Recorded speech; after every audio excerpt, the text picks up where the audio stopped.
bienvenue dans l'émission Parole de femmes. Aujourd'hui, nous allons parler du mariage vu par un homme. N'est-ce pas intéressant? Oui, très intéressant. Ben oui, je suis entièrement d'accord avec vous. Bonjour Samuel. Bonjour. Ça va? Ça va bien. Ça va? Ouais. Oui. Désolée de faire les questions-réponses comme ça. Non, ben on est super contents. Un mariage vu par l'homme, c'est génial. Ça va bénir beaucoup de femmes, éclaircir beaucoup de zones d'ombre, lever beaucoup de mystères, plein de choses. Waouh. Et ouais, juste ça. Il n'y a pas de pression. Comme je l'ai dit, que je ne l'ai pas encore dit en fait aujourd'hui, mais on fait le parcours, toute cette semaine, on fait un vrai parcours. On est passé par la rencontre, les fréquentations, les fiançailles, et là, Aya, le jour J du mariage est passé, et là, tu es devenu un époux, et tu vas nous partager aussi ton expérience. Tu as dû apprendre qu'est-ce qu'était réellement un époux, et aujourd'hui, dans cette émission, en fait, le but, c'est de donner des clés, de vous donner des clés à vous, mesdames, pour bien comprendre, mieux comprendre cette personne qui partage votre vie, parce qu'en général, on a vraiment le même objectif. Le mari et la femme veulent que ça aille de l'avant, avoir un couple, un mariage épanoui et heureux, mais quelquefois la manière de s'y prendre n'est pas forcément la bonne. Mais avant tout ça, Samuel, moi j'aimerais bien que tu nous racontes un petit peu comment ça s'est passé pour toi, ces premières années de mariage. Ça fait 7 ans que tu es marié? Oui, exactement. Donc, comment ça s'est passé pour moi? C'était vraiment intense, dans le bon sens, parce que c'est toujours magnifique d'apprendre à découvrir ton partenaire. Et pour moi, ça a été aussi des années vraiment de comment dire ça? Formation. De formation, voilà. Parce que il y a eu plusieurs circonstances qui ont fait que ça m'a obligé tout de suite à dépendre de Dieu pour de vrai. C'est fou, mais le premier endroit où on doit vraiment dépendre de Dieu, c'est dans notre couple. Et c'est ce qui m'est arrivé, moi et mon épouse, ça nous est arrivé à tous les deux. Et ça a été du coup un beau défi, mais en même temps, aujourd'hui, je remercie Dieu parce que ça nous a permis d'être là où on est aujourd'hui. Et ça a été aussi pour moi une formation intense pour le ministère, je pense, vraiment. Parce qu'il y a eu plusieurs principes de la parole de Dieu que j'ai dû appliquer dans mon couple au départ pour que justement je puisse voir la gloire de Dieu déjà dans mon couple. On va peut-être voir une photo de toi et ta femme et de tes enfants. Est-ce qu'on a une photo de famille de Samuel?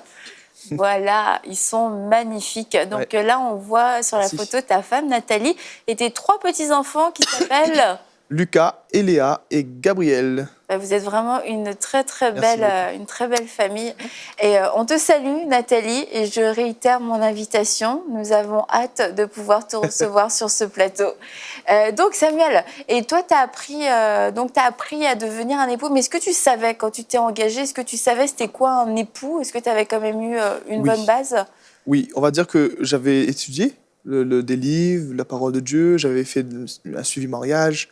Donc, j'avais les bases, on va dire, mais la vérité, c'est que quand on entre dans la vie de couple, c'est une aventure, mais ça ressemble jamais à celle d'une autre personne. Donc, au final, c'est les principes de la parole de Dieu que le Saint-Esprit nous aide à appliquer dans notre situation, par rapport à nos circonstances et par rapport aux différentes personnes qu'on est dans le couple, mon épouse et moi. Donc, ça a été très intense. Par sa grâce. Très intense sa grâce.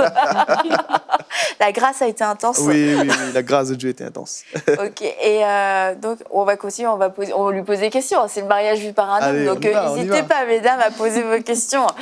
Comme je disais en intro, on va aider les femmes à mieux comprendre leur mari. Alors, Samuel, lorsque une femme... On est comme dans un quiz. C'est vrai. Excellent. Lorsque une femme trouve que son mari ne prend pas soin d'elle, n'est pas attentionné envers elle, comment est-ce qu'elle peut lui communiquer ça de façon efficace? Quand je dis de façon efficace, c'est pas juste le son est entré dans l'oreille, c'est que ça provoque un changement. Waouh, c'est une question quand même un peu compliqué à répondre. Vas-y, choisis une autre question si tu veux. Je vais essayer de donner des éléments de réponse. Moi, je pense que l'une des choses principales, c'est déjà que il faut toujours avoir cette attitude dans le couple, comme je le disais dans les autres émissions, où il faut voir l'autre avant nous-mêmes. Donc là, c'est une base qui va faire toute la différence, en fait. C'est de se dire, OK, je vis pour lui. Et lui se dit, je vis pour elle. Bien sûr, il ne faut pas non plus laisser ce genre d'attitude perdurer dans le couple, ça ne va pas construire. OK. Mais du coup, quand tu déjà, à la base même de notre attitude de cœur, on se place pas en avant, entre guillemets, mais on place l'autre en avant, ça fera déjà toute la différence dans la teneur et dans les mots, dans les questions ou même dans les discussions qu'on va avoir avec notre conjoint. Et particulièrement pour une femme qui veut discuter avec un mari, moi je pense qu'il faut qu'elle dise. Moi, ce qui m'a aidé en fait, c'est que ma femme a communiqué, elle a su trouver déjà le bon canal de communication. Ok, ça c'est vraiment important. Pour moi, ça a été qu'elle m'écrive des mails. C'est vrai? Ouais. Ou des lettres, ou peu importe. C'était les deux. Et parce que, en fait, quand on discutait en direct, j'avais tendance à me braquer ou à ne pas comprendre son cœur, en fait, parce que j'étais peut-être blessé ou autre. Et donc, elle m'a écrit à plusieurs reprises. Et à chaque fois que je recevais un mail d'elle, quand je vois écrit ce qu'il écrivait, ce que j'aimerais te partager, je dis oulala. Là, il y a du lourd là-dedans. En fait, ce qui se passait, ce qui était bien pour ma part, en tout cas, c'est que ça m'a permis de me dire, OK, quand j'étais au travail, je voyais son mail arriver, je dis, bon, je vais prendre un temps, tel moment de la journée, je vais vraiment me poser, je vais lire, parce que je vais vouloir me sentir prêt pour lire ce qu'elle a écrit, en fait. Et deuxième chose, dans sa manière de communiquer, elle a été très, très, très efficace parce qu'elle n'est pas directement en mode accusation, reproche. Tu m'as fait ci, tu m'as fait ça. Non, pas du tout. C'est je me suis senti de cette façon. Elle mettait pas la faute sur l'autre, en fait. Elle expliquait comment elle se sentait. Et avant de le faire, eh ben, elle avait ce réflexe de me remercier pour déjà les qualités que j'avais, pour qui j'étais pour elle. Et donc, du coup, ça mettait un petit peu de paix, je dirais. Mais quand je voyais qu'elle écrivait des super commentaires au début, je dis, je vais l'expliquer après. Ça va être sympa.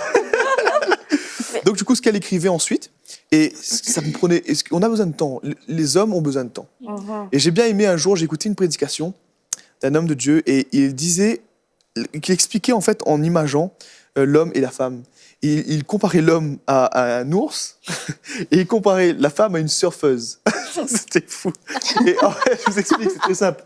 L'homme, il y a des moments quand il a besoin de réfléchir, quand il a besoin de comprendre les choses, quand il a besoin de se remettre en question, il faut qu'il aille dans sa grotte.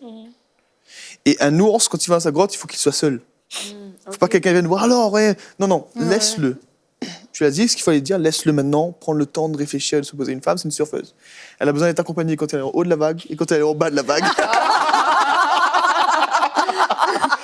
Ça m'a marqué. Quand j'ai entendu ça, c'était trop bon. Et du coup... Nadine, elle sourit. Et donc, du coup, c'est vraiment pour l'homme, pour comprendre l'homme, il faut déjà lui dire les choses. Moi, il faut choisir le bon canal, parce que certains, peut-être, ça pourrait pas fonctionner de lui écrire un mail, par exemple. D'autres vont peut-être préférer qu'on lui parle. Ouais. Ça dépend. Il faut tester. Il faut voir un peu qu'est-ce qui est le mieux. Et du coup, quand elle avait compris ça, déjà là, ça avait changé totalement la donne. Du coup, depuis ça, il n'y a plus de disputes dans notre couple. On a des incompréhensions, bien sûr. Il y a des moments où on ne se comprend pas, oui. Mais ce que je veux dire, c'est qu'il n'y a plus de cris, il n'y a plus de combat, parce que du coup, on a appris à communiquer de la bonne façon l'un avec l'autre. Et bien sûr, en mettant de l'eau dans son vin chacun. Et l'homme a besoin de temps, mais le couple a besoin du temps. C'est-à-dire que des fois, on arrive dans le couple et on entend des enseignements, on entend plein de trucs, et on arrive avec cette attente-là que la personne soit exactement comme la parole de Dieu dit. Je dis, OK, mais il faut lui donner du temps. Et moi, en fait, ce qui m'a beaucoup fait du bien au début de mon mariage, et jusqu'à maintenant, aujourd'hui, c'est que, par exemple, moi, j'ai été, on va dire que ma façon d'avoir vécu ma jeunesse et mon enfance par rapport, par exemple, aux tâches ménagères, toutes ces choses-là, je l'ai mal vécu. C'est pas que mes parents étaient mauvais, c'est que moi, je l'ai mal vécu. Et j'étais même un petit peu traumatisé dans là-dessus. Donc, du coup, j'avais carrément banni totalement. Je n'ai pas honte de le dire. Franchement, je faisais exprès. S'il fallait racheter des couverts et des assiettes pour ne pas laver ce que j'avais déjà utilisé, ben, je le faisais. Ah ouais. Ah oui, oui. Wow. Ah ouais. C'était ma sœur qui venait chez moi. Elodie, merci. Elle va écouter cette émission. Et du coup, c'est elle qui venait faire pour moi ma maison, quoi, nettoyer ma maison. Parce qu'elle voyait que c'était en train de partir en live. Wow. Et donc, du coup, c'était un mal-être, en fait. C'était quelque chose que j'avais développé.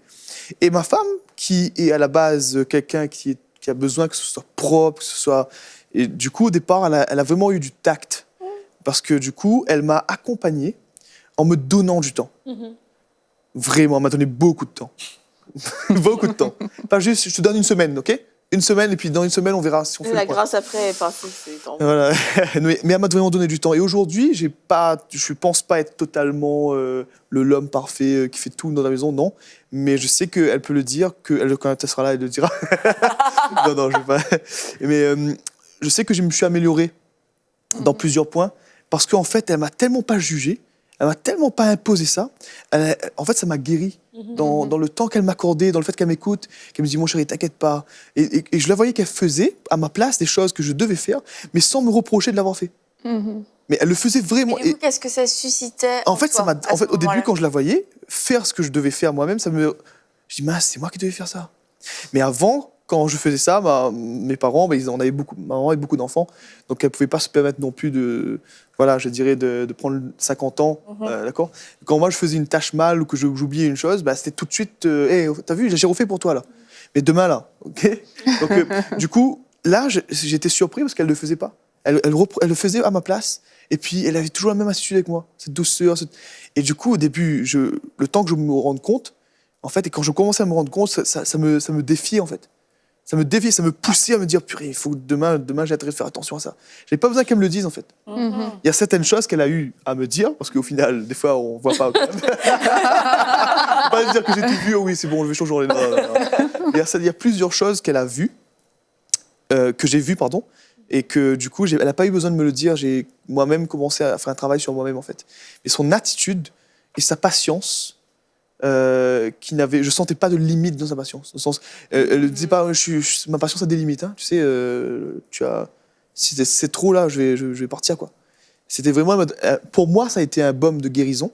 C'était au début du mariage et du coup j'aimerais encourager en tout cas les couples à aller dans cette direction, à vraiment se donner du temps l'un à l'autre, mais pas se donner du temps sans parler. C'est qu'il y avait vraiment beaucoup de communication. Et d'ailleurs, je souligne un point par rapport aux fiançailles et par rapport à la partie avant le mariage. La raison pour laquelle l'abstinence est très importante, c'est parce que ça nous permet de nous concentrer sur des points qui sont vraiment le plus important, c'est-à-dire la communication. Quand on a des relations sexuelles, toutes ces choses-là, souvent on va utiliser ça pour, entre guillemets, fermer une discussion ou passer à un autre point. Et en fait, il faut faire attention à ça. Il faut vraiment du coup, pendant ces 2 ans-là, moi et Nathalie, on n'a pas eu de relation sexuelle avant le mariage. On était obligés de discuter et d'aller jusqu'au bout des choses, en fait. Quand il y avait un problème qui était là, je sentais qu'il n'était pas en accord avec moi, ou vice-versa, on passait des heures à discuter, à essayer de trouver une solution, à se dire « OK ». Et ça nous a servi dans le mariage. Du coup, on peut célébrer, bien sûr, l'intimité, les relations sexuelles, c'est magnifique, mais en même temps, on a appris à communiquer. Et ça, et encore une fois, je veux dire que je ne suis pas encore au beau fixe là-dessus, j'ai vraiment besoin encore d'apprendre et d'être continuellement intentionnel. Mais ça nous a tellement aidé. Ça nous a tellement aidé de dire, OK, on apprend à aller jusqu'au bout dans nos discussions. Si je sens qu'il y a toujours une distance, je vais aller briser cette distance-là en commençant à parler plus, en lui posant plus de questions. Et ça a permis à ce qu'on puisse passer des caps au niveau de notre relation et c'est fou, quoi. Parce que tu ne parlais pas aussi librement avant ? Ah non. Ok. Ah, non. Et, je veux dire, je reste un homme. Hein. Je veux dire, dans le sens où, je veux dire, quand je suis chez moi, c'est toujours une lutte. Hein. C'est toujours une lutte de s'ouvrir, en fait. Wow. C'est toujours difficile de s'ouvrir. Je suis désolé, mais je ne peux pas dire que c'est facile pour tout le monde. Je ne suis même pas sûr qu'il y a un homme qui peut dire « Ouais, moi, c'est super facile. Moi, je peux m'ouvrir facilement. C'est réglé. » Non. L'humilité, je pense que Dieu nous permet d'être comme ça. Parce que continuellement, chaque jour, on doit se remettre en question. Chaque jour, on doit se dire « OK, allez, il faut que je fasse un effort. Il faut que je m'ouvre aujourd'hui. » Et des fois, le temps passe et on oublie ça.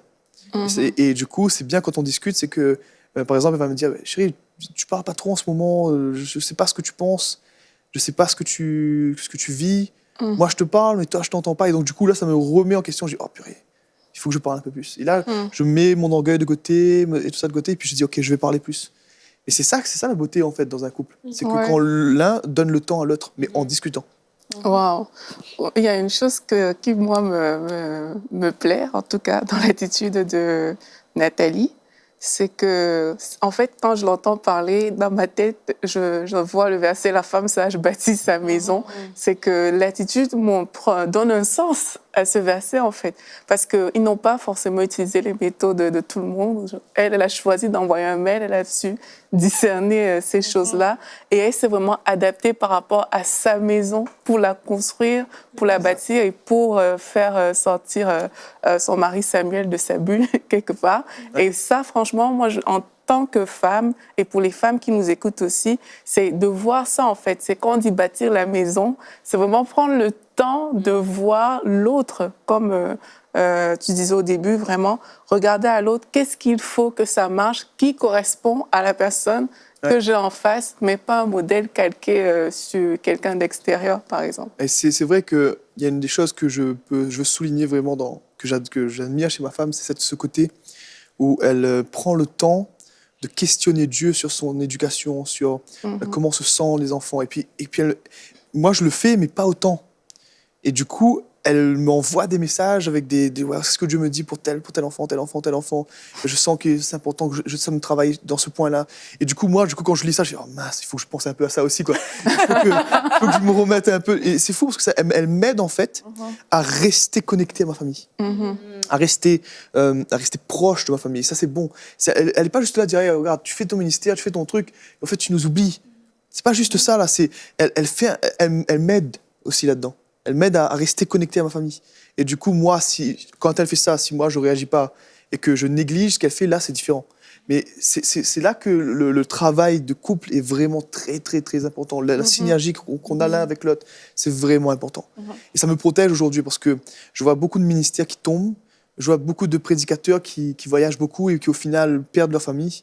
Et je sais que Dieu m'appelle à aller dans cette direction-là, et je me dis non, je le ferai que si je suis sûr que derrière, ma structure familiale est forte et que je sais que je ne vais pas perdre ma famille, au contraire, je vais les inspirer. Bon, là, je vais aller encore plus loin, peut-être c'est pas le thème, mais mon désir aujourd'hui, c'est que la première personne qui soit inspirée, c'est mon épouse. Pas juste les gens qui me voient prêcher à la télé ou ailleurs, mais que ma femme soit inspirée et que mes enfants soient inspirés. Si j'écris un livre, je veux que ma femme soit inspirée, que mes enfants soient inspirés. Et c'est vraiment mon cœur en tant que mari dans le mariage. On va parler des enfants demain, de ton rôle de père. Mais puisque tu me parles d'un livre, j'ai envie de parler de ton livre, Samuel, justement, de ton livre « Prêche l'Évangile ». Et dans ce livre, ta femme, Nathalie, a écrit un avant-propos où justement, elle parle, tu lui as dit... Dis toute la vérité. Ne dis pas des choses que tu ne penses pas. En fait, tu voulais pas qu'elle fasse une belle préface politiquement correcte. Tu voulais que ça vienne de son cœur. Et je pense que la préface qu'elle a fait vient faire honneur, vient confirmer ce que tu as dit, que tu es celui qui l'inspire, tu es celui qui inspire aussi la famille. Et c'est vrai que dans le cadre du ministère, on peut avoir comme deux facettes. Ça pourrait être Samuel le ministère et Samuel l'époux, et puis l'un est complètement différent de l'autre. Et il y a une personne dans l'intimité, une personne dans l'ombre, une personne qui nous connaît, qui peut attester. Exactement. Est-ce que ça c'est vrai? Est-ce que ce que le monde entier voit, est-ce que ça c'est la vérité? Oui ou non? Et si notre époux ou notre épouse, la personne qui est censée être la plus proche de nous, se dit non mais attends, là ce que tu es en train de dire, ce que tu es en train de montrer aux gens, c'est pas vrai, c'est qu'il y a un problème.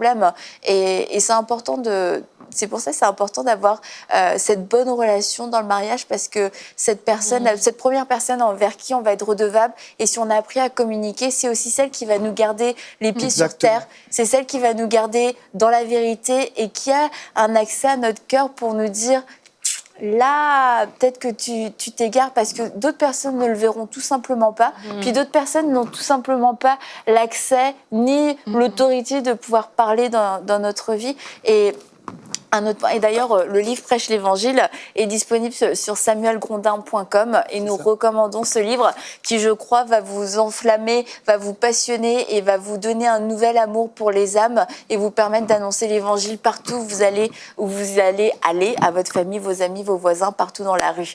Et on te remercie pour ce livre. Mais je voudrais revenir sur un point. Oui. C'est que tu disais, j'ai besoin d'être intentionnelle dans ma communication, j'ai besoin qu'elle me rappelle, qu'elle me reconnecte à ma famille. Et je crois qu'il y a beaucoup de femmes qui vivent ce genre de frustration. Mon mari ne parle pas assez, il part tout de suite dans ses pensées, il part dans ses projets, il part dans ses choses, etc. C'est comme, il faut tout le temps que je le ramène et c'est comme un poids. Mais la manière dont tu nous l'as expliqué aujourd'hui, c'est qu'en fait, t'es pas mal intentionné quand tu fais ça. Tu penses pas à faire du mal à ta femme, tu penses pas à faire du mal à ta famille. Non. C'est vraiment parce que il y a un combat, c'est ça, et que c'est pas forcément naturel chez toi, et que la manière dont ton épouse peut t'aider, c'est justement en te ramenant et en faisant ressortir le meilleur de toi-même. Et si elle venait en t'attaquant, finalement, ça produirait pas forcément le même effet. Et ça ramène encore à ce point-là où elle, comme moi, on essaye en tout cas au maximum de ne pas se placer sur l'autel. Pardon, c'est pas l'autel, mais sur la priorité. Elle vient pas là pour défendre son point de vue. Elle pense à moi dans la situation, dans le cadre où tu parles. Et donc, du coup, elle se dit, OK, comment est-ce qu'il peut se sentir aimé? En même temps, d'entendre le reproche que je vais lui faire. Et moi, en tout cas, je fais le maximum de mon côté pour faire de la même façon.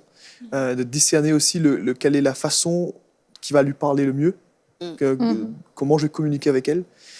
C'est pas simple, ça prend une vie, je pense, pour découvrir tout ça. Ben, je trouve ça beau, ton témoignage, Samuel, parce que ce que j'entends, c'est l'honneur, l'écoute, le respect. Et puis, ben, c'est ça, souvent, cette semaine, on a parlé vraiment des relations amoureuses. On est allé aux fiançailles, et puis souvent, dans les fiançailles, toute notre vie, on est une femme, on s'imagine, on va se marier, puis ça va être une histoire de Cendrillon, une histoire parfaite de princesse. Et puis, il n'y aura pas de problème à gérer.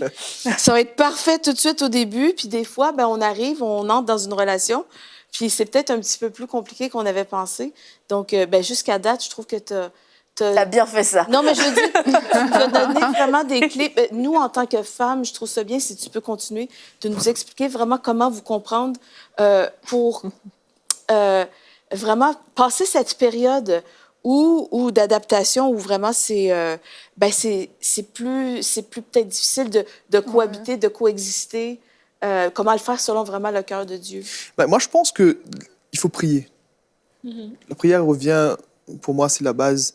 Mais c'est continuellement la chose la plus importante. Est-ce que tu pries avec ta femme? Tu parles de prier ensemble? Non, je pense surtout que la femme, par exemple, l'homme, en fonction de ce qu'il veut faire entendre à son conjoint, en priant, le Saint-Esprit va donner les clés, les bonnes choses à dire, les bonnes choses à faire, pour créer l'atmosphère, en fait, pour que la personne puisse entendre.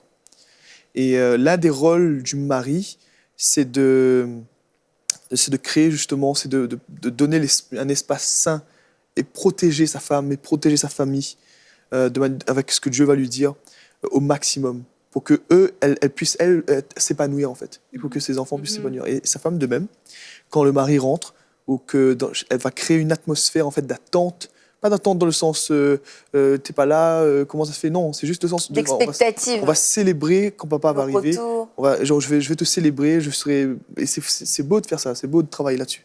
C'est vraiment beau. Et moi, je pense à ton témoignage depuis le départ. Tu dis qu'il y a des choses que tu voyais et ça t'a fait réfléchir. Elle t'a donné le temps et dans ce temps-là, tu as repensé à des patterns, des façons de fonctionnement que tu avais, mais en fait qui venaient de avant même que tu te maries, dans la maison de tes parents et tout ça. Mais là, il y a des hommes aussi qui écoutent, c'est pas que des femmes. Et qu'est-ce que tu peux dire à ces hommes-là, justement, dont la femme, elle est là, elle court, elle s'occupe des enfants, elle fait tout, elle te donne le temps, mais est-ce que ce temps-là, comment l'homme peut l'utiliser pour réfléchir justement et défaire des façons de faire et non le prendre comme c'est bon, j'ai assez attendu. Elle me laisse tranquille. Non, en fait, comment, en tant qu'homme, justement, pour ça que la femme te met la pression, mais toi-même, tu puisses faire en fait, c'est déjà, si la femme le fait de la bonne façon, ça ne sera pas perçu comme de la pression. Ça va être perçu différemment. Ça va être perçu comme, purée, elle se sent mal, là, tu vois, j'ai besoin de l'aider. Et donc, déjà, c'est une bonne chose, ok. Parce que l'homme, souvent, se sent, comment dire ça, incapable. Il se sent, il y a souvent cette tendance-là à se sentir comme si il a rien à dire dans la situation, il ne va pas réussir à changer les choses. En fait, l'homme a ce besoin-là de se sentir important, de se sentir... c'est comme ça, hein, Non, vas-y, faut le il a dire. besoin de se sentir encouragé aussi, se sentir défié, parce que c'est comme ça qu'on fonctionne. Si on se sent défié, là, ok. Mais voilà, c'est un peu l'état d'esprit. Pour un homme, moi, ce que je donnerais comme conseil, c'est que déjà, écoute ta femme et essaye de prendre en compte. C'est pour ça que je ne peux pas partager en dehors du contexte de la crainte de Dieu. Voilà. Parce que si tu crains Dieu et que tu aimes Dieu vraiment, eh ben le Saint-Esprit va t'amener à te concentrer sur les bonnes choses.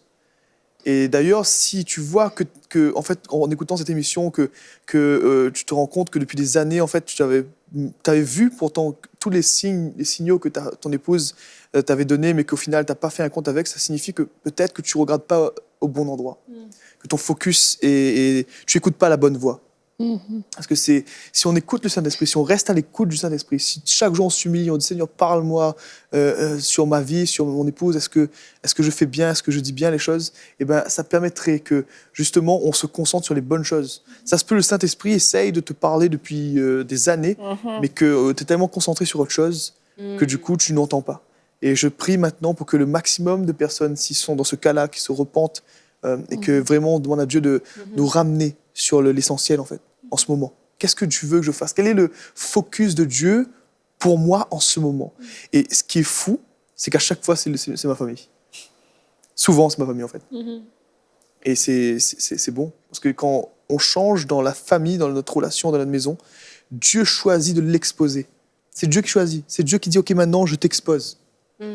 C'est pas nous qui Seigneur, s'il te plaît, allez, fais un truc. Non. Il décide de dire, écoute, je considère que c'est bon ce que tu appliques et ce que tu vis maintenant et je veux l'exposer à d'autres pour qu'ils soient bénis. Tout simplement.